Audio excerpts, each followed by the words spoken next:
morning. Joining us now from the National Weather Service's office out of White Lake is Rich Pollman, their warning coordination meteorologist. Rich, thanks for being with us again on short notice to talk about this impending storm. No problem. Happy to help out. Yeah, glad to have you with us. This has been something that it's not sudden. It's something we've expected to be impending here in our local area from late last week and over the weekend up to now, and we're expecting it to begin really in full force this afternoon. So as we've been anticipating this storm coming in, how has it changed and where does it stand as of the time that we're doing this live at about 10:30 on Wednesday morning? Yeah, the forecast is pretty much on pace to have the storm evolve and hit Oakland County, Metro Detroit as we anticipated. We're early this afternoon. We'll have a little bit of a mix of snow, sleet, and freezing rain. It'll be fairly light, but once we get to 3 o'clock, that's when the main part of the storm will be hitting. It'll be all freezing rain for most of Oakland County and most of Metro Detroit. So from 3 to about 10 o'clock is when the peak of this event is. And again, it's all going to be freezing rain pretty much. You get a little bit closer to the northern parts of Macomb and Oakland counties, might see a little snow or sleet mixed in with it. But again, the predominant precipitation type is going to be freezing rain. And the big issue with freezing rain is, of course, you just need a little bit of that to freeze to the roads to become a hazard for folks that are driving. And then the more ice that we get, more freezing rain that we get, the more weight it adds to our trees, our tree limbs, and power lines. And that's when it becomes very much a danger out there, whether it's falling limbs, falling trees, or potentially some significant power outages. Yeah, at this time, weather.com forecasting snow accumulations of upwards to 2 inches, ice accumulations anywhere from 1/4 of an inch to 1/2 an inch. And I saw on social media, on Twitter, from meteorologist Mike Taylor at WXYZ TV out of Detroit. The last time Detroit had an ice storm with at that sort of level was April 3rd or 4th in 2003, when there was 1/4 inch to 1 inch of ice reported that left 400,000 without power and did over $50 million in damage. Of course, as you mentioned, Rich, the big caution here that we should be taking is particularly on the roads, because this is going to be in the evening commute. And as this freezing rain comes in, given the temperatures have been a little bit warmer as of late, does that spring positive for us on just how much of this ice may end up accumulating on our roadways and other areas because it's been a bit more warmer than usual this season? Yeah, that's one of the variables that we're trying to hone in on to figure out what exactly is going to be the impact there. With this freezing rain event, there are so many little variables that can sway things one way or another. The fact that some of the freezing rain happens during the daytime, even though the sun's not out, it's daylight, and that does help warm things a little bit. So will that amount of daylight actually help out the roads and some of the trees for the initial batch of freezing rain? It probably will. The difference between how much ice can accumulate with 32 degrees versus 30 degrees is a tremendous difference. So every degree that you're below freezing will affect how much ice actually accumulates on our trees and our roads. And then another factor is just the amount of rainfall. The rain is actually going to be so heavy that the effectiveness of freezing won't be as much as it could be, because it's raining so much that a lot of that water is actually going to run off and not freeze. There's just not enough time, enough cold air to freeze all the water that's going to be falling out of the sky. So all of this leads into some of the difficult forecasts to try to hone in on what those impacts are exactly going to be.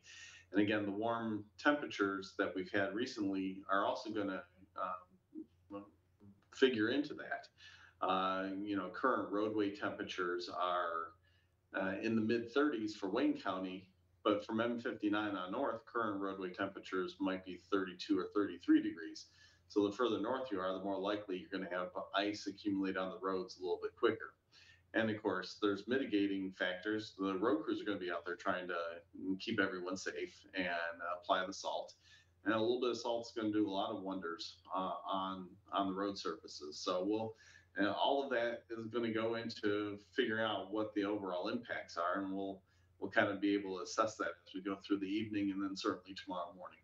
And part of what you do at the National Weather Service office in the Pontiac, Detroit area out of White Lake is to make those adjustments in the warnings as time goes on, as you learn this information. So for a storm like this, what is the team at the National Weather Service in our local area doing in order to learn that information and then adjust their forecast and adjust their warnings given what they're learning from the storm as it's approaching our area and certainly as it gets into our area and starts having its effect? Yeah. So again, it's all about the details. So the overall 30,000-foot layer, we're probably going to have that ice storm warning in effect for this entire event, and there probably won't be much change to that. But the way that we message that ice storm warning and issue statements and updates through social media and through traditional wire services, those types of weather messages might get honed in a little bit different as we learn.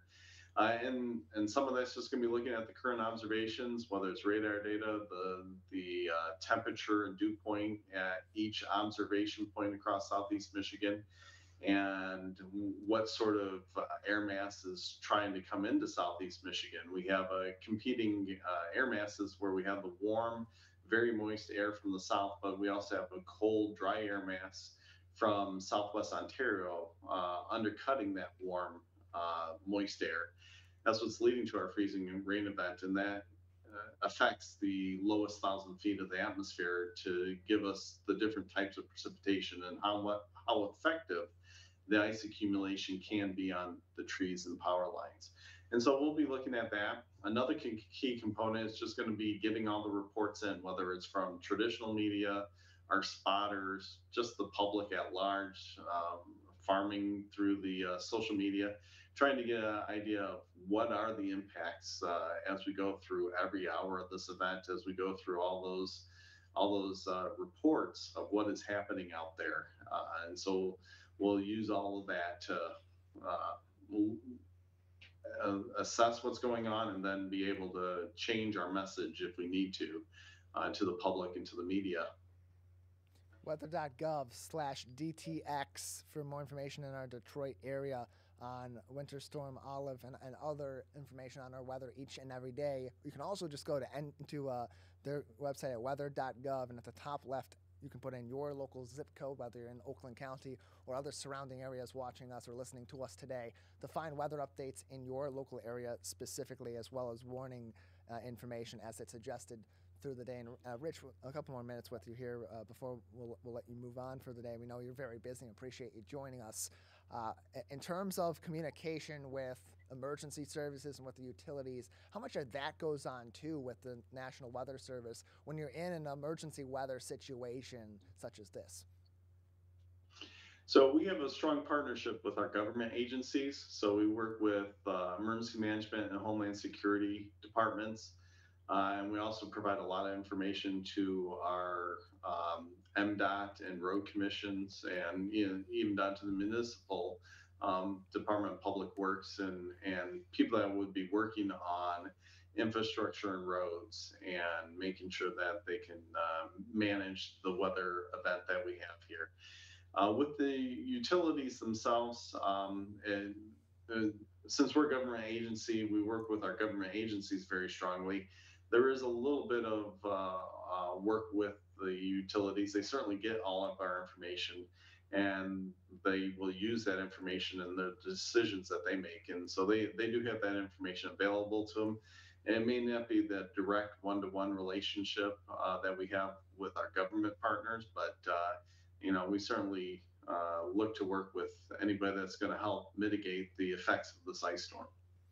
Well, Rich, we appreciate you joining us to give us some of these updates and that insider information on what is happening right now at the Detroit Pontiac office of the National Weather Service located out of White Lake, and how your team is helping to keep us informed and help us stay safe during this ice storm today. Thank you so much for joining us on short notice. Oh, you're welcome. Stay safe out there.